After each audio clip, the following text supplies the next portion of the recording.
আমরা সবাই ভাবি যে টাকা না বাঁচার কারণ হল আমাদের মাইনে কম। কিন্তু সত্যিটা হল মাইনে বাড়লেও খরচ বাড়ে। মাইনে দ্বিগুণ হলেও মাস শেষে পকেট খালি থাকে। কেন? কারণ সমস্যাটা টাকার অঙ্কে নয়, সমস্যাটা আমাদের মাথার ভেতরে। 1955 সালে একজন ব্রিটিশ লেখক সিরিল নর্থকোপ পার্কিনসন একটা কথা বলেছিলেন, যেটা আজও অক্ষরে অক্ষরে সত্যি। তিনি বলেছিলেন, খরচ সবসময় আয়ের সমান হয়ে যায়। মানে তোমার হাতে যত টাকাই থাকুক, তোমার মন সেটা খরচ করার একটা কারণ খুঁজে বের করবেই। আজ 10,000 টাকা মাইনে হলে 10,000 খরচ হয়, কাল 20,000 হলে 20,000 খরচ হয়। এই নিয়মকে বলা হয় পার্কিনসনস ল। আর এটাই হল তোমার সবচেয়ে বড় আর্থিক শত্রু। একটু ভাবো, যখন প্রথম চাকরি পেয়েছিলে তখন মনে মনে ভেবেছিলে, এই টাকায় আমি ঠিকঠাক চালিয়ে নেব আর কিছুটা বাঁচাবো। কিন্তু মাস শেষে কি হল? কোথা থেকে কোথা টাকা গেল বুঝতেই পারলে না। তারপর মাইনে বাড়ল, আবার একই গল্প। এটা তোমার দুর্বলতা নয়, এটা মানুষের স্বাভাবিক মনোবিজ্ঞান। আমাদের মস্তিষ্ক সবসময় হাতের কাছে যা আছে তা ব্যবহার করতে চায়। টাকা দেখলে খরচ করতে ইচ্ছে করে। এটা প্রকৃতির নিয়ম। কিন্তু এই প্রকৃতির নিয়মকে যে মানুষ চ্যালেঞ্জ করতে পারে, সেই মানুষই একদিন আর্থিক স্বাধীনতা পায়। আর সেটা করার জন্য দরকার সঠিক অভ্যাস, সঠিক মানসিকতা আর সঠিক 5টা নিয়ম, যেগুলো আমরা আজ একে একে জানব। এই 5টা নিয়ম শুধু তোমার টাকা বাঁচাবে না, এগুলো তোমার টাকার সাথে সম্পর্কটাই বদলে দেবে। কারণ টাকা বাঁচানো কোন গণিতের সমস্যা নয়, এটা সম্পূর্ণটাই তোমার মনের খেলা। এবার আসি প্রথম নিয়মে। আর এই নিয়মটা শুনতে যত সহজ মনে হবে, বাস্তবে এটা তত বেশি শক্তিশালী। নিয়মটার নাম হল পে ইয়োরসেলফ ফার্স্ট, মানে অন্য সবার আগে নিজেকে পেমেন্ট করো। আমরা সাধারণত কি করি? মাস শেষে মাইনে পাই, বাড়ি ভাড়া দিই, বাজার করি, ইএমআই দিই, বন্ধুর সাথে বাইরে খাই, একটু এটা একটু ওটা কিনি। আর মাসের শেষে যদি কিছু বাঁচে তাহলে ভাবি সেটা জমাবো। কিন্তু বাস্তবে কি কিছু বাঁচে? প্রায় কখনোই না। কারণ আমরা আগে খরচ করি, পরে বাঁচানোর কথা ভাবি। আর এটাই হল সবচেয়ে বড় ভুল। বিশ্বের সবচেয়ে সফল বিনিয়োগকারী ওয়ারেন বাফেট একটা কথা বলেছিলেন, যেটা আমার মনে গেঁথে গেছে। তিনি বলেছিলেন, খরচ করার পর যা বাঁচে তা সঞ্চয় করো না, বরং সঞ্চয় করার পর যা বাঁচে তা খরচ করো। এই একটা বাক্যের মধ্যে লুকিয়ে আছে আর্থিক স্বাধীনতার সবচেয়ে বড় রহস্য। মানে টাকা আসার সাথে সাথে প্রথমেই একটা নির্দিষ্ট অংশ আলাদা করে রেখে দাও, তারপর বাকি টাকা দিয়ে সংসার চালাও। এখন প্রশ্ন হল, কতটা আলাদা করবে? বিশেষজ্ঞরা বলেন মাইনের অন্তত 20%। মানে যদি তোমার মাসিক আয় 10,000 টাকা হয়, তাহলে মাইনে পাওয়ার সাথে সাথেই 2,000 টাকা একটা আলাদা অ্যাকাউন্টে পাঠিয়ে দাও। যদি 20,000 হয় তাহলে 4,000 এটাকে ছুঁয়ো না, দেখো না, ভুলে যাও যে এই টাকা আছে। কিন্তু শুধু আলাদা অ্যাকাউন্টে রাখলেই হবে না, সেই অ্যাকাউন্টের এটিএম কার্ড তোমার মানি ব্যাগে রেখো না। কারণ টাকা যদি নাগালের মধ্যে থাকে, তাহলে মন সবসময় সেটা খরচ করার কারণ খুঁজে বের করবে। চোখের আড়াল হলে মনের আড়াল হয়। আর এটাই এই নিয়মের আসল শক্তি। তোমার মেইন অ্যাকাউন্টে কম টাকা দেখবে, তোমার মস্তিষ্ক স্বয়ংক্রিয়ভাবে অপ্রয়োজনীয় খরচ কমিয়ে আনবে। তুমি নিজেই বুঝতে পারবে কোন খরচটা দরকার আর কোনটা শুধু ইচ্ছে। শুরুতে মনে হবে কম টাকায় সংসার চলবে না। কিন্তু বিশ্বাস করো, মানুষ পরিস্থিতির সাথে মানিয়ে নেওয়ার অসাধারণ ক্ষমতা রাখে। যে মাসে তুমি ভেবেছিলে 10,000 ছাড়া চলবে না, সেই মাসেই 8,000 চলে যাবে। কারণ মস্তিষ্ক বাধ্য হবে বিকল্প খুঁজে নিতে। এটা কৃপণতা নয়, এটা হল নিজের ভবিষ্যতের প্রতি সম্মান দেখানো। নিজেকে প্রথমে পেমেন্ট করা মানে নিজের স্বপ্নকে প্রথমে গুরুত্ব দেওয়া। এবার আসি দ্বিতীয় নিয়মে। আর এই নিয়মটা জানার পর তুমি কখনো আগের মতো কেনাকাটা করতে পারবে না। নিয়মটার নাম হল টাইম ভার্সেস মানি। মানে টাকাকে টাকায় নয়, সময় পরিমাপ করো। একটু ভাবো, তুমি যখন কোন জিনিস কিনতে যাও তখন কি দেখো? দাম দেখো। 2,000 টাকার শার্ট, 5,000 টাকার জুতো, 15,000 টাকার ফোন। কিন্তু এই দামের পেছনে আসলে কি লুকিয়ে আছে সেটা কি কখনো ভেবেছ? লুকিয়ে আছে তোমার জীবনের একটা অংশ, তোমার ঘাম, তোমার পরিশ্রম, তোমার সময়। এটাকে বোঝার জন্য একটা সহজ হিসেব করো। ধরো তোমার মাসিক আয় 20,000 টাকা। মাসে গড়ে তুমি কাজ করো 200 ঘন্টা। তাহলে তোমার 1 ঘন্টার পরিশ্রমের মূল্য হল 100 টাকা। এখন যদি তুমি 2,000 টাকার একটা শার্ট কিনতে যাও, তাহলে নিজেকে জিজ্ঞেস করো, এই একটা শার্টের জন্য আমি কি আমার জীবনের 20 ঘন্টা দিতে রাজি? 20 ঘন্টা মানে 2.5টে কর্মদিবস শুধু একটা শার্টের জন্য। এই ধারণাটা প্রথম বিস্তারিতভাবে বলেছিলেন ভিকি রবিন তার বিখ্যাত বই ইয়োর মানি অর ইয়োর লাইফে। তিনি বলেছিলেন, টাকা আসলে জমাট বাঁধা জীবন শক্তি, তুমি তোমার সময় বিক্রি করে টাকা পাও। তাই যখন টাকা খরচ করো আসলে তুমি তোমার জীবনের একটা টুকরো খরচ করছো, এই কথাটা মাথায় ঢুকে গেলে 90% অপ্রয়োজনীয় কেনাকাটা এমনিতেই বন্ধ হয়ে যাবে। আমাদের সমাজে একটা অদ্ভুত খেলা চলে। শপিং মলে ঢুকলে চোখ ধাঁধানো আলো, সুন্দর সাজানো জিনিস, বট সেলের বোর্ড, সব মিলিয়ে মনে হয় এখনই না কিনলে মহাক্ষতি হয়ে যাবে। অনলাইনে ঢুকলে flash sale, limited time offer আর কাউন্টডাউন টাইমার, এই সব কিছু তোমার মস্তিষ্কে একটাই বার্তা পাঠায়, এখনই কিনে ফেলো, পরে ভাববে। কিন্তু পরে যখন ভাবো তখন বুঝতে পারো সেই জিনিসটার আসলে কোন দরকার ছিল না। তাই এখন থেকে যেকোনো বট কেনাকাটার আগে একটাই প্রশ্ন নিজেকে করো, এই জিনিসটা কিনতে আমার কত ঘন্টার পরিশ্রম লাগছে, আর সেই পরিশ্রমের বিনিময়ে এই জিনিসটা কি সত্যিই সেটুকু মূল্যবান? যদি উত্তর হ্যাঁ হয়, কিনে ফেলো। যদি একটুও দ্বিধা লাগে, থামো, কারণ দ্বিধাই হল তোমার মস্তিষ্কের সৎ উত্তর। এই নিয়মটা তোমাকে কৃপণ করবে না, বরং এটা তোমাকে সচেতন করবে।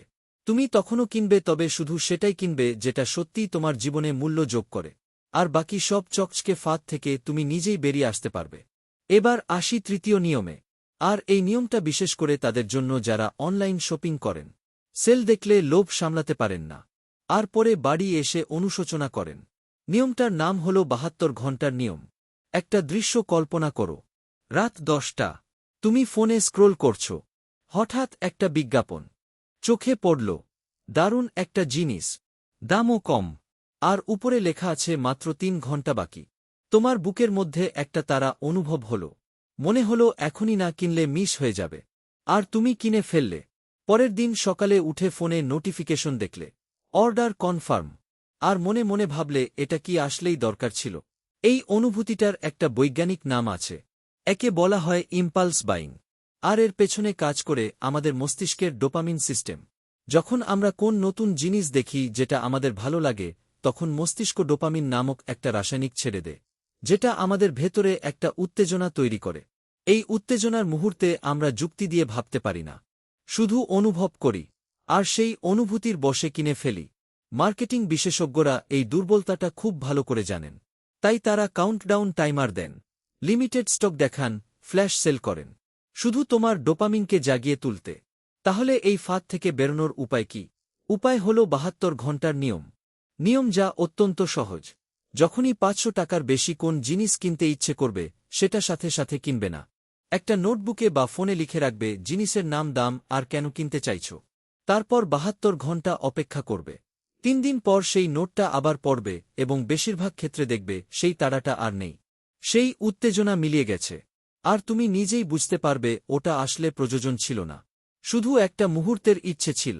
গবেষণা বলছে মানুষ যত বেশি সময় নিয়ে কেনাকাটার সিদ্ধান্ত নেয়, তত কম অনুশোচনা হয়, আর যত তাড়াহুড়ো করে কেনে তত বেশি পরে মনে হয় টাকাটা নষ্ট হয়ে গেল। ৭২ ঘণ্টা তোমার মস্তিষ্ককে সময় দেয় ডোপামিনের ঢেউ থেমে যেতে আর যুক্তি বুদ্ধি ফিরে আসতে।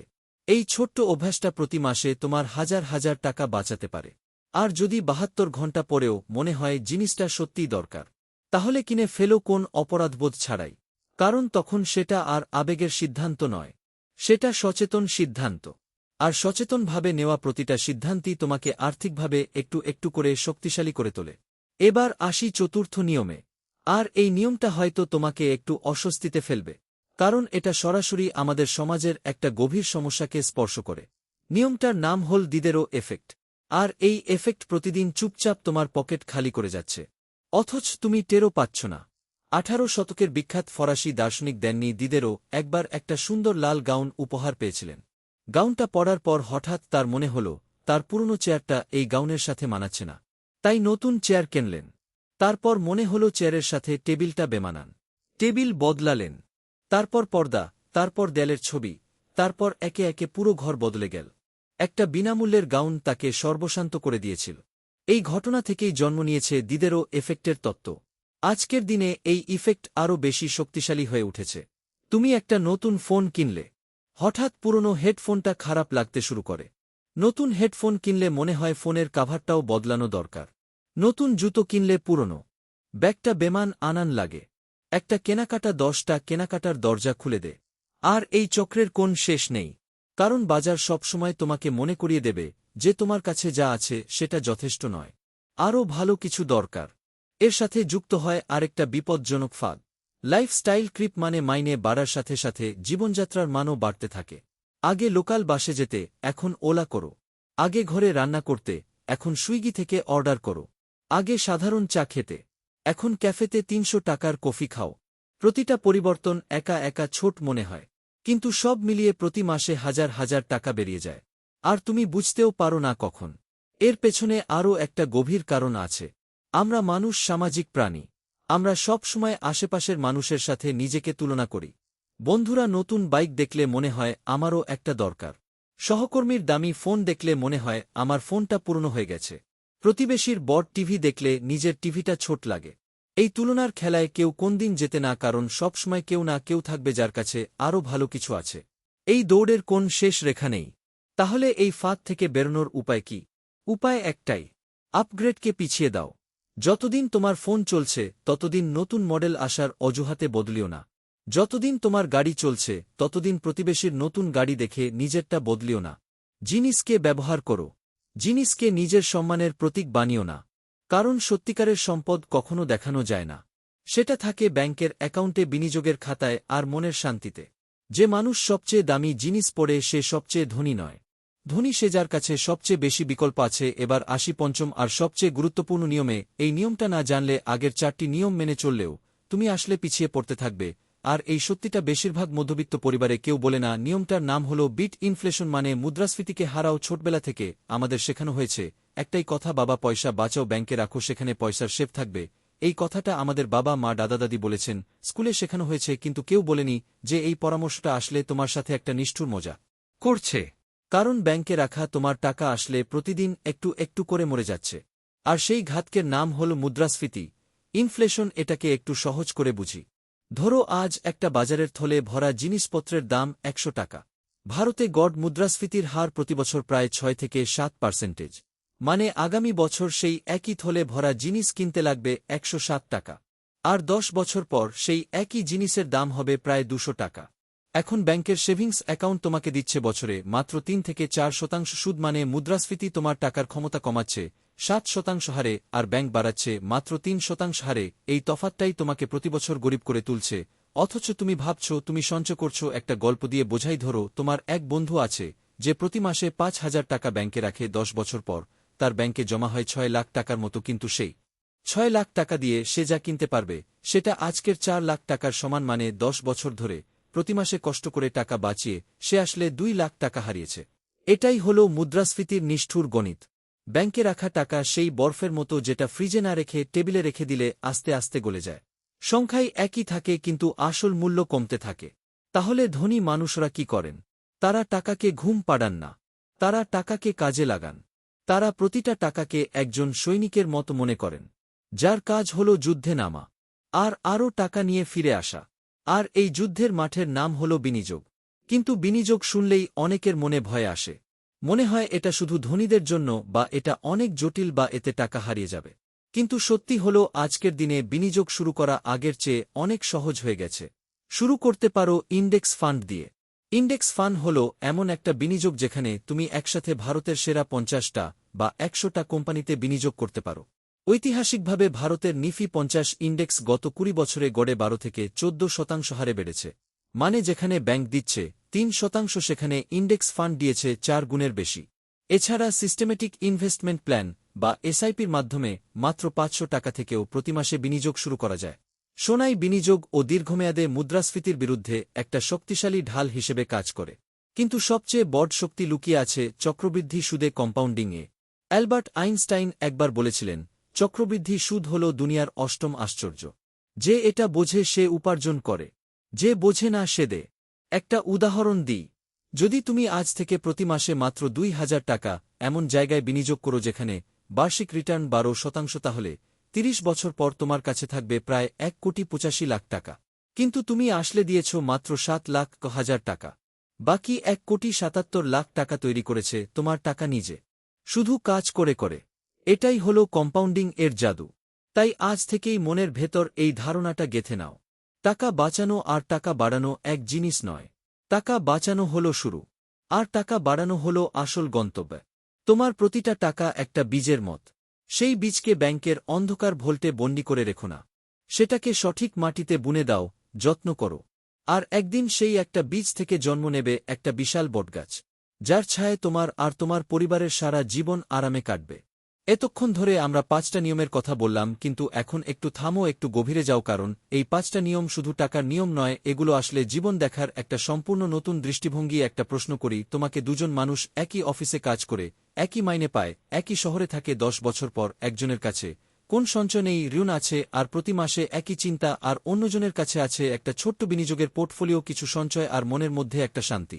এই দুজনের মধ্যে পার্থক্য কি? পার্থক্য মাইনেতে নয়, পার্থক্য মাথায়, পার্থক্য অভ্যাসে, পার্থক্য প্রতিদিনের ছোট ছোট সিদ্ধান্তে। আমাদের সমাজ আমাদের শিখিয়েছে বর্তমানে বাঁচতে, এখন উপভোগ করো, পরে দেখা যাবে। কিন্তু ধনী মানুষরা শেখেন ভবিষ্যতের জন্য বর্তমানে ত্যাগ করতে। এটা কোন কঠিন দর্শন নয়, এটা শুধু একটা অভ্যাসের পরিবর্তন। প্রতিদিন সকালে উঠে তুমি যে সিদ্ধান্তগুলো নাও, সেইগুলোর সমষ্টিই তোমার আর্থিক ভবিষ্যৎ নির্মাণ করে। একটা কফির বদলে বাড়ির চা, একটা অপ্রয়োজনীয় কেনাকাটা না করা, মাইনে পেয়ে আগে বিনিয়োগ করা, এই ছোট্ট ছোট্ট পদক্ষেপগুলো একদিন একটা বিশাল পরিবর্তন নিয়ে আসা। কিন্তু সবচেয়ে বড় বাধা কোথায়? সবচেয়ে বড় বাধা হল নিজের মনের ভেতরে। আমরা পরিবর্তনকে ভয় পাই, আমরা অনিশ্চিততাকে ভয় পাই। আমরা ভাবি, আমি কি পারবো, আমার কি যথেষ্ট টাকা আছে, আমি কি সঠিক সময় শুরু করছি? কিন্তু সত্যি হলো, শুরু করার সবচেয়ে ভালো সময় ছিল 10 বছর আগে, আর দ্বিতীয় সবচেয়ে ভালো সময় হলো আজ, এই মুহূর্তে, এখনই। গরিব মানুষ বলে একদিন শুরু করব, ধনী মানুষ বলে আজ থেকেই শুরু করি।